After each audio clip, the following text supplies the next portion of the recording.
Model School for the Visually Handicapped. National Constitution Day of India, 26th November. तो आज तो जय हिंद बोलने का एक विशेष ही प्रायोजन है। वो प्रायोजन ये है कि आज हमारा संविधान दिवस है।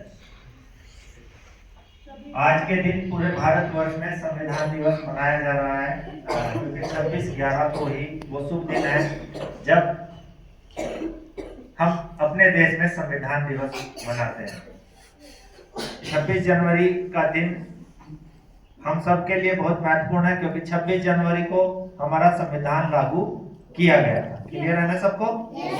हाँ, तो 26 जनवरी हम इसीलिए मनाते हैं, लेकिन संविधान दिवस के लिए 26/11 का दिन डिसाइड किया गया है। और आज पूरे भारतवर्ष में सभी सरकारी कार्यालयों में संविधान दिवस धूमधाम से मनाया जा रहा है। तो आज हम भी अपने विद्यालय में अभी प्रातः के समय ही संविधान दिवस के ऊपर थोड़ा सा कार्यक्रम करेंगे, उसके बाद ही आपकी क्लासेज होंगी। तो थोड़ी सी जानकारी भारतीय संविधान को लेकर मैं आपको यहाँ पे देना चाहता हूँ। भारतीय संविधान जो है वो दुनिया के सबसे बड़े लिखित संविधानों में से एक है। और भारतीय संविधान में जो केंद्र सरकार है उसको ज्यादा शक्तियां दी गई है। केंद्रीय कृत संविधान है और एक मजबूत केंद्र ये देता है, क्योंकि भारत को एक रखने के लिए केंद्र का शक्तिशाली होना बहुत जरूरी था। और संविधान सभा में जितने भी सदस्य थे उन्होंने एक मजबूत केंद्र की सिफारिश उसमें की थी। यह एक संघीय और एकात्मक दोनों तरह का संविधान है। इसमें मौलिक अधिकारों की रक्षा के साथ साथ शासन के सिद्धांतों को भी रेखांकित किया गया है। भारत का संविधान धर्मनिरपेक्ष है और हम किसी भी धर्म विशेष को अपने देश में मानने की इजाजत नहीं देते। हमारे लिए सभी धर्म, सभी अल्पसंख्यक और बहुसंख्यक सभी समान हैं। विशेष तौर से अल्पसंख्यकों की जो उनको धार्मिक आजादी है उस पर भारत के संविधान में भी जोर दिया गया है, जिससे कि सभी के अंदर एक सुरक्षा का भाव उत्पन्न हो। इसमें एकल नागरिकता का प्रावधान है, इसमें मौलिक कर्तव्यों का भी प्रावधान है। भारतीय संविधान में एक कानून का शासन दिया गया है। भारत के संविधान को 26 नवंबर 1949 को संविधान सभा ने अपनाया था। इसीलिए 26 नवंबर का दिन संविधान दिवस के रूप में मनाया जाता है। भारत का संविधान 26 जनवरी 1950 को देश भर में लागू हुआ था। और यहाँ पर एक महत्वपूर्ण जानकारी मैं आपको देना चाहता हूँ कि जो संविधान सभा थी उसका गठन 1946 में ही हो गया था।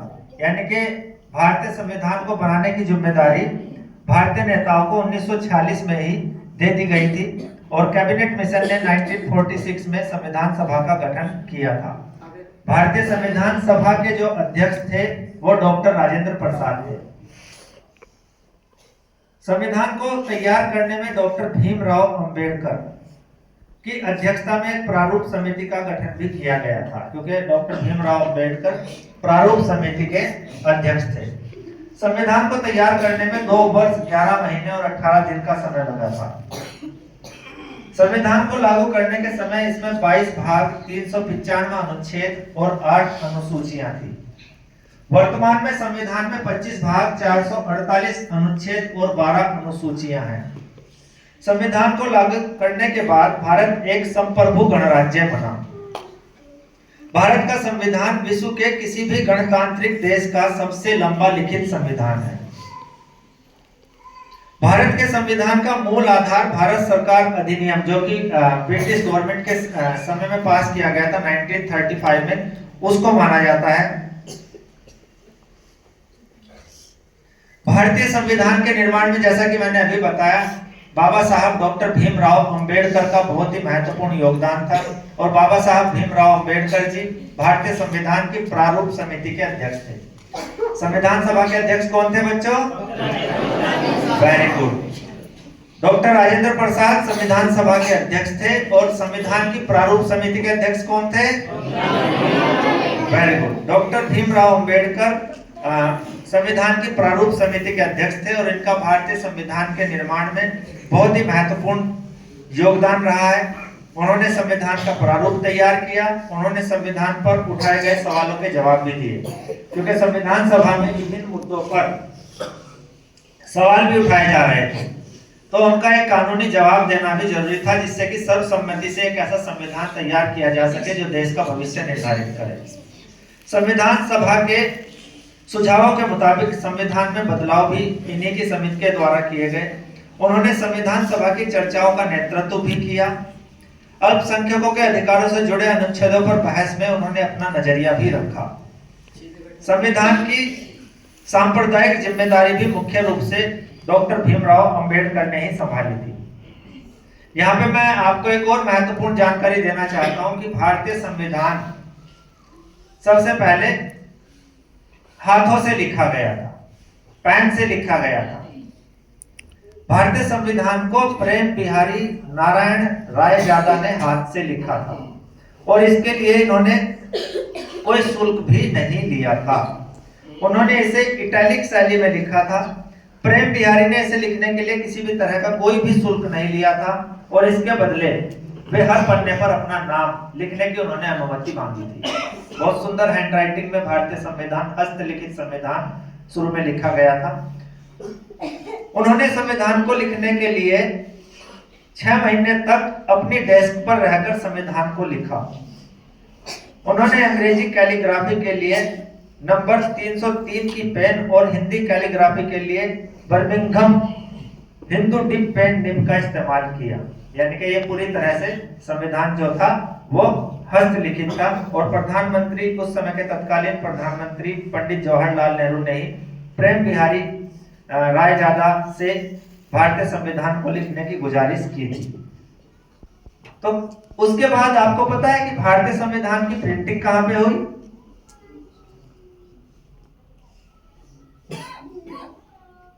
भारतीय संविधान की प्रिंटिंग सर्वे ऑफ इंडिया जो कि देहरादून में है, यहां पर हुई। क्लियर हो गया सब बच्चों को?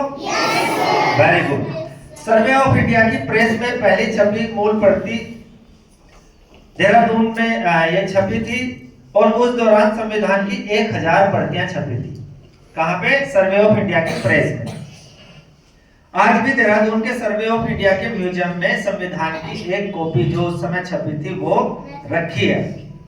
और मैं आप सबको आज के संविधान दिवस की बहुत बहुत बधाइयां देना चाहता हूं, क्योंकि संविधान है तो हम हैं, संविधान है तो हमारा राष्ट्र है, संविधान है तो हमारे अधिकार सुरक्षित हैं।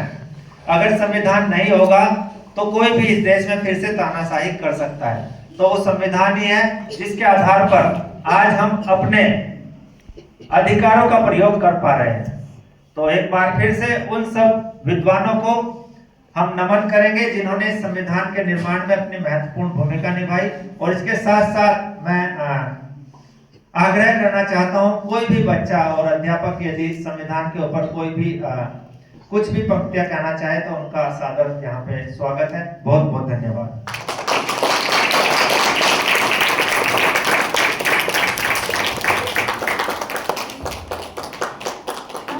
गुड मॉर्निंग बच्चों।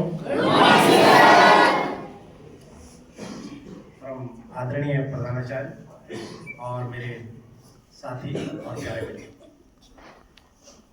जैसा कि आपको विदित है कि संविधान दिवस जो है हमारे देश का एक वो पवित्र ग्रंथ है, वो दस्तावेज है जिसको आज हम यानी कि 75 वर्ष होने के बाद भी मूल जो संविधान है उसमें हमने किसी भी प्रकार का कोई संशोधन नहीं किया है।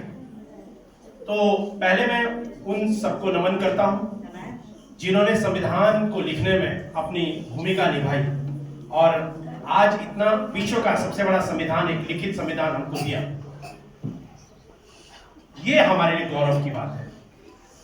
और साथ में काफी कुछ प्रिंसिपल सर ने बताया है कि भाई संविधान कब बना, कैसे बना, कितना समय लगा, ये सर ने बताया। लेकिन कुछ बातें जो मैं बताना चाहता हूं संविधान के विषय में, कि संविधान के 2 पहलू है, अधिकार और कर्तव्य।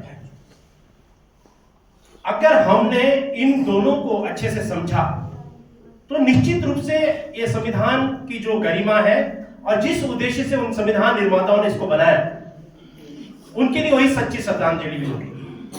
लेकिन अमूमन हम देखते हैं अभी तक कि सिर्फ अधिकारों की बात होती है, जबकि कर्तव्य काफी पीछे छूट गए। हम सब अपने अधिकारों के लिए लड़ना चाहते हैं, लेकिन कर्तव्यों की जहां बात आती है वहां सब हम क्या हो जाते हैं, मौन हो जाते हैं। तो ये बच्चों मेरी ओर से संदेश है कि एक अच्छे नागरिक बनने के लिए आपको भी अपने कर्तव्यों का भी पालन करना होगा। बहुत सारे कर्तव्य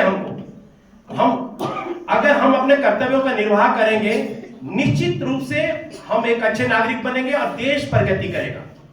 क्योंकि बहुत सारी चीजें हैं जो हर एक छोटी छोटी मतलब जो हमसे तैयार होती है, जो हमें पालन करना जरूरी है।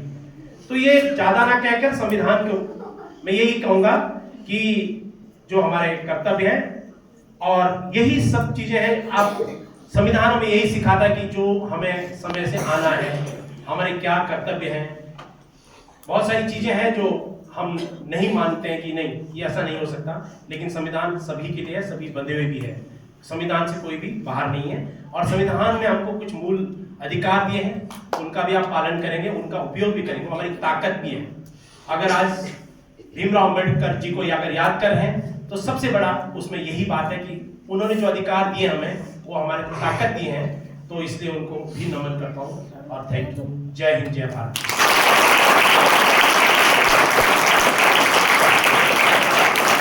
अपने विचार रखना चाहें, कुछ भी जो भी आपको संविधान के बारे में जानकारी हो, सही या गलत, जो भी आपके अंदर विचार हो संविधान के बारे में, तो आज आपको वो साइंस पढ़ाती हैं। तो भारत के जो संविधान की उद्देशिका है, इसके बारे में मैम आपको बताएंगे।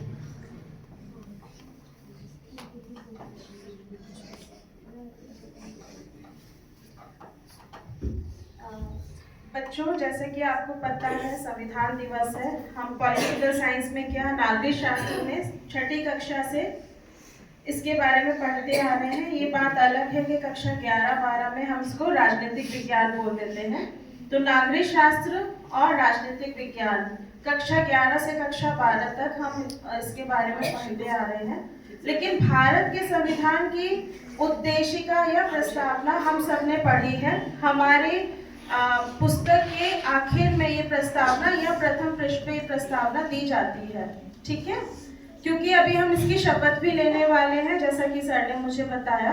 मैं इसमें आने वाले कुछ महत्वपूर्ण शब्दों के बारे में आपको बता देती हूँ, क्योंकि इसकी शुरुआत ही उद्देशिका या प्रस्तावना की शुरुआत जो है हम भारत के लोग से की गई है। हम तो ये मैं करके नहीं था, ये हम करके था, यानी कि हम सभी भारतीय नागरिक। और आपको पता है कि संपूर्ण प्रभुत्व संपन्न का क्या अर्थ होता है, क्योंकि इसमें जो शब्द आए हैं वो उसी तरह के हैं।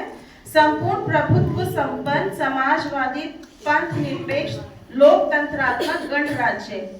तो संपूर्ण प्रभुत्व संपन्न और गणराज्य का क्या अर्थ होता है, आप राजनीतिक विज्ञान के छात्र जानते ही हैं कि इसके इन शब्दों के प्रयोग का ये मतलब है कि अब हम अपने देश का शासन स्वयं अपने हाथ से चला सकते हैं।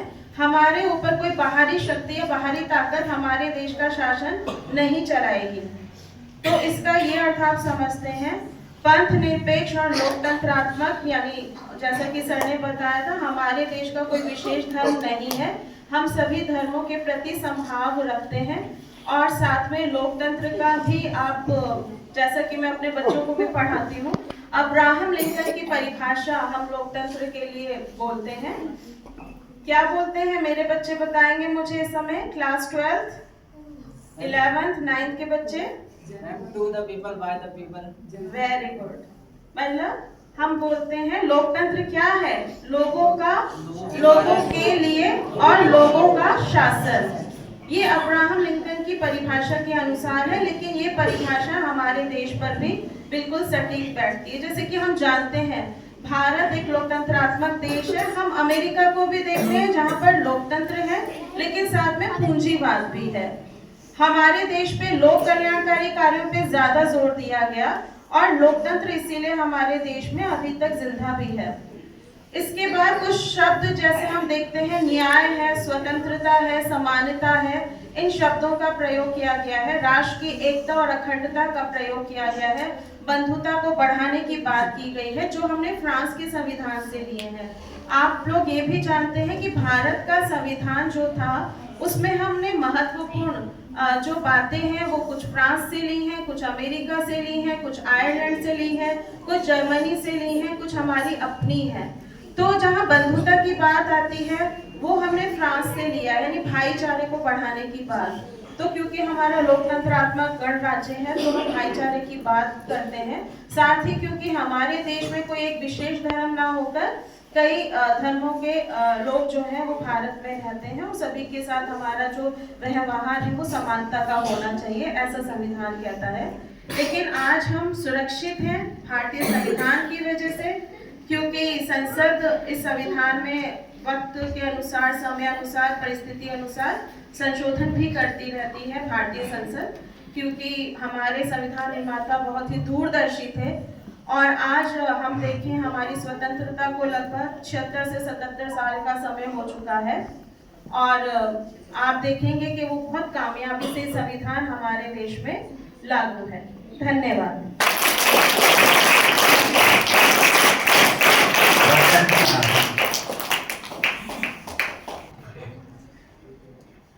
परम आदरणीय प्रधानाचार्य महोदय, पूजनीय शिक्षकगण और यहाँ पर उपस्थित मेरे सभी छोटे बड़े साथियों, जैसा कि आप सभी को विदित है कि आज 26 नवंबर है और आज ही के दिन हमारा संविधान अंगीकृत हुआ था 1949 में। तो मैं कुछ, हालांकि सर ने बता दिया है, मैंने भी बता दिया, तो संविधान जो कि दो शब्दों से मिलकर बना है, सम और विधान। सम का अर्थ होता है बराबर और विधान का अर्थ होता है कानून, यानी सबके लिए बराबर कानून। संविधान किसी भी देश को संचालित करने के लिए बनाया जाता है, और मैं मेनली ये बताने के लिए आया हूँ कि हमारा जो संविधान है वो दो कारणों से बहुत ही ज़्यादा महत्वपूर्ण है। पहला कारण, जो हमारा संविधान बनाया गया था, जिन्होंने बनाया था वो बहुत ही दूरदर्शी थे, उनका सोच बहुत दूर का था, जो वो उस समय बना थे, और वो संविधान अभी भी हमारे इस काम आता है, जो भी हम नए नए बदलाव करते हैं। और दूसरा सबसे मेन चीज कि हमारा संविधान को बनाने के लिए कई देशों की सहायता दी गई थी, मतलब कई देशों से कुछ ना कुछ जोड़े गए थे लेकर, और इसलिए कहा गया कि तेरी हर एक तकलीफों का मैं एक मुकम्मल जवाब हूँ, तेरी हर एक तकलीफों का मैं एक मुकम्मल जवाब हूँ, कभी वक्त मिले तो पढ़ना, मैं भारत का संविधान हूँ। धन्यवाद।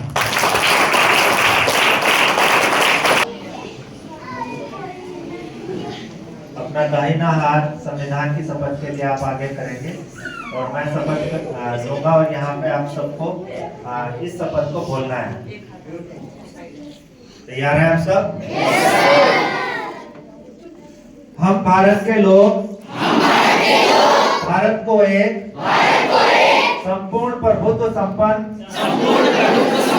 समाजवादी पंथनिरपेक्ष लोकतंत्रात्मक गणराज्य बनाने के लिए तथा उसके समस्त नागरिकों को सामाजिक, आर्थिक और राजनीतिक न्याय, विचार, अभिव्यक्ति, विश्वास, धर्म और उपासना की स्वतंत्रता, प्रतिष्ठा और अवसर की समता प्राप्त करने के लिए तथा उन सब में व्यक्ति की गरिमा और राष्ट्र की एकता और अखंडता सुनिश्चित करने वाली बंधुता